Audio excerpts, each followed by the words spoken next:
Landscape lighting can add thousands to your home's value and actually let you use your garden after dark. But most homeowners make some mistakes. They either don't highlight their plants properly, waste electricity, or make the whole thing look like an airport runway. Today, I'm walking you through the 7 biggest landscape lighting mistakes that will cost you money or even ruin the look you're after. I've also brought in a lighting specialist to show you some of the high-tech stuff that most people don't even know exists. So stick around for that. Even if you buy great lights, you can still waste quite a bit of money if you're pointing them at the wrong things. Let's walk through the landscape and I'll show you my thinking in how I determine what to light and what not to light. When I first start designing this on a plan, I'm looking at major features of the garden I can light up. 2 deodar cedars right up next to the street. When you light them, you want to consider mostly where you're going to be seeing them from. And for this purpose, I lit them from our side because I'm interested in not having glare into our guest's eyes and my eyes as we come from the house into the front landscape. We make the trees look neat, but really it's for a utility reason. We want to give light almost like you would with a street light the whole area around it. For the most part, I want to light important things and things that are in spots that can give me light. Then I walk through the landscape and see what other light I need. For instance, I knew I wanted to light up the pots and the dwarf citrus in the pots. I wanted to light up with wash lights that wall and the shrubs in front of it because that gives me some light on the walkway that leads to the front. And I do that instead of path lights. And I have this mature navel orange. Wherever I have a tree, I'm lighting it up. This is a dwarf ginkgo that's going to get about 12 feet tall. It's exactly the same ginkgo on the other side where the benches are. Then we have this 110-volt light that's right at the entrance gate. We have a little courtyard here, and this is the type of lighting we want to do everywhere we have the opportunity. It's a full-size citrus navel orange. We put 2 lights on it. We do a good job of lighting it up. Other than that, the light in this area is pretty sparse. And that's really the way I start out lighting a landscape, is I start with the trees and the major features, then I wait for nighttime, and I wait to see what the effect is.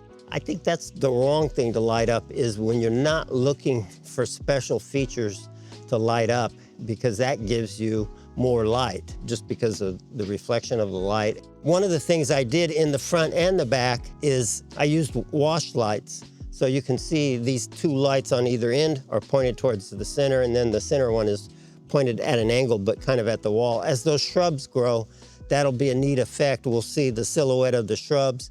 I don't feel an urgency to say, okay, the lighting's done. We continue to evaluate the lighting, and we walk it at night, and we see if the beauty, the utility is all there.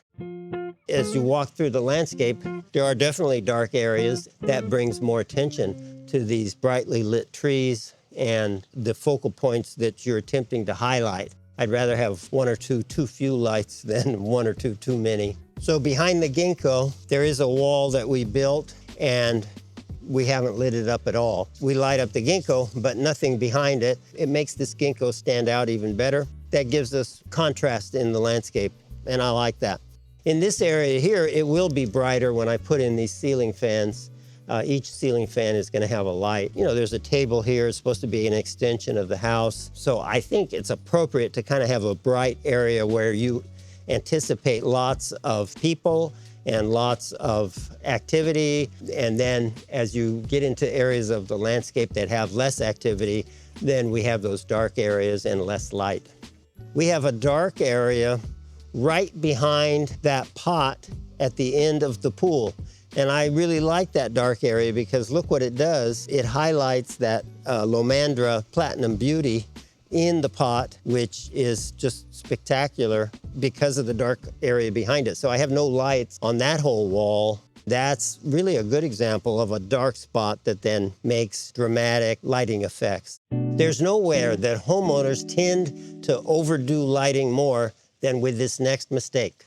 There's a fine line between safely guiding somebody through the garden or preparing the yard for an incoming aircraft. This is a path light. They're fine, but a lot of times people put them too close to the walk. They get kicked and broken. Just my personal preference is I try to minimize path lights. They tend to break easily and be subject to needing the most maintenance of any light, usually because people put them at corners, like right here. You know, I wanna see where I change directions, so they'll put them right here, and they get broken very easily. So instead of using path lights on both sides, I used a path light in the very middle of this planter with ground cover.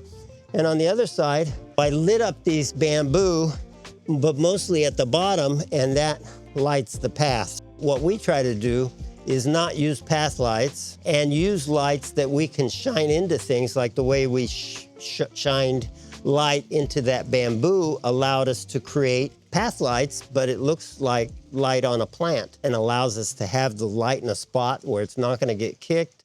So we've talked about lighting the landscape, but if we stop there, the whole scene might just feel incomplete. There is a major layer missing. I bet you figured it out by now. So we got these neat lights on the house, which I actually have on a separate system, and we picked those out especially to go with the architecture of the house. This is a Bernard Maybeck style house. Some people call it Craftsman now.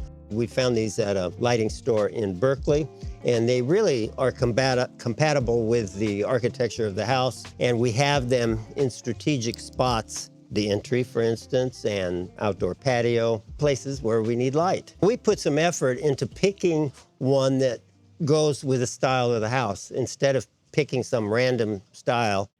Lighting has changed a lot in the last few years, and more than a few years. And this next mistake is just simply not realizing what modern garden lighting can do for landscaping. So I brought in somebody that knows this technology a lot better than I do, and his name is Ray. He works for Horizon. Thank you for being here.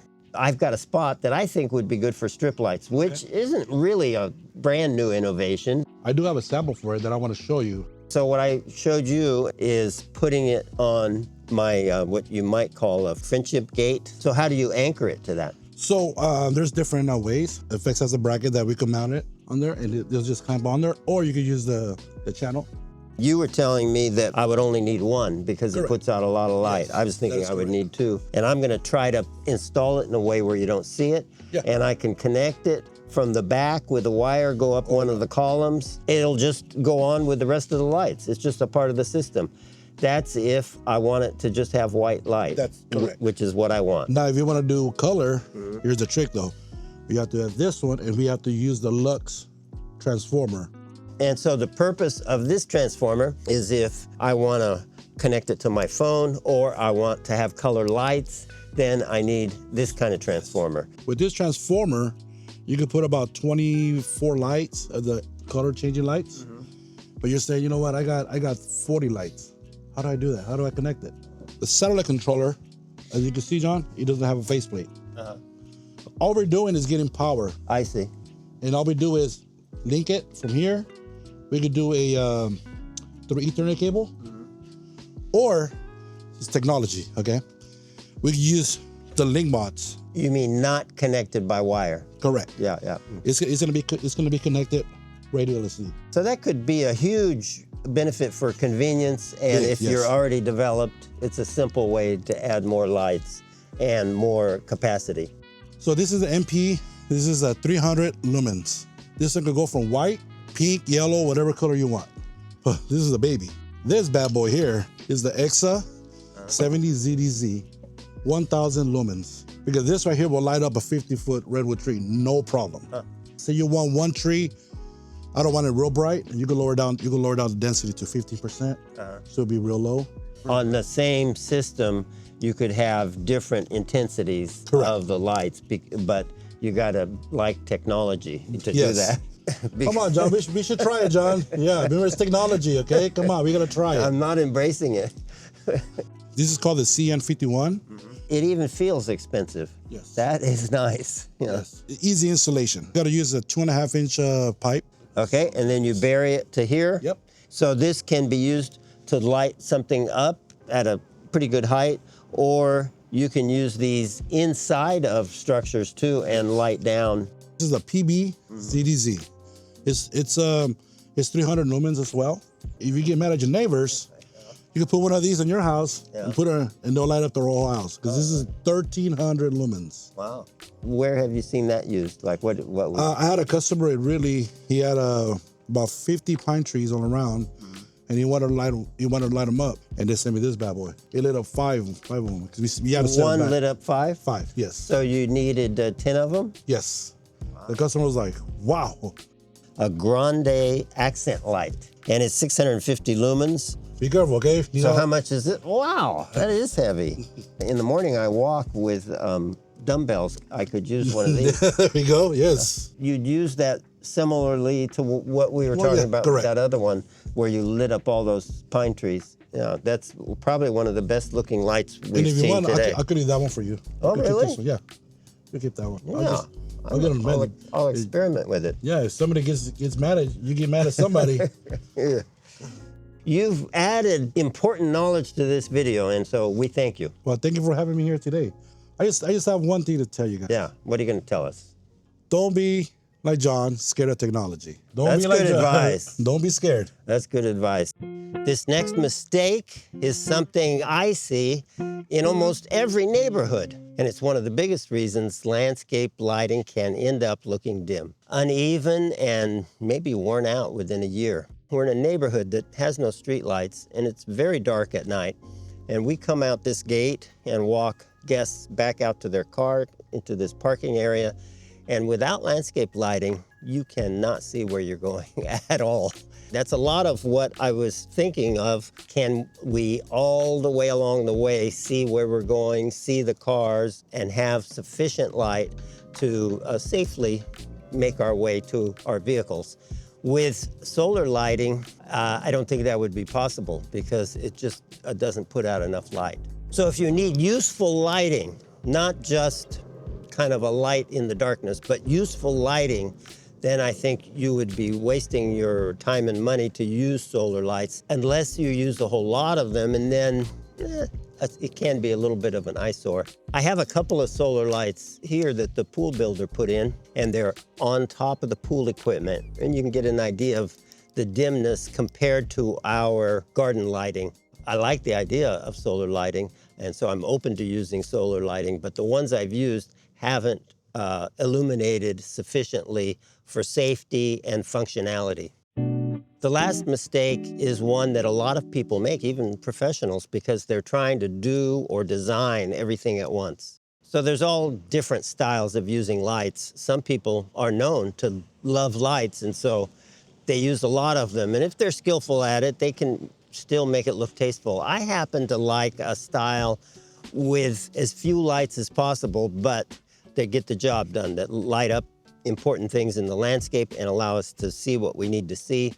And so I do it with a style where I like to put a few things in and look at it, which you can only look at it at night. Right here where I am, that very thing happened. I put what I thought was good for my front landscape here, and then I noticed in a really important spot, I could not even see this little piece of concrete here, which takes me to the street. And so then I experimented, and I ended up with 2 additional path lights. The neat thing about the current way you install lights that meets code is it's so easy to add lights. Back when we started doing low voltage lighting systems, we had to do these intricate calculations because we didn't have LED lights, and the lights we had put more of a load on how much current each wire could carry.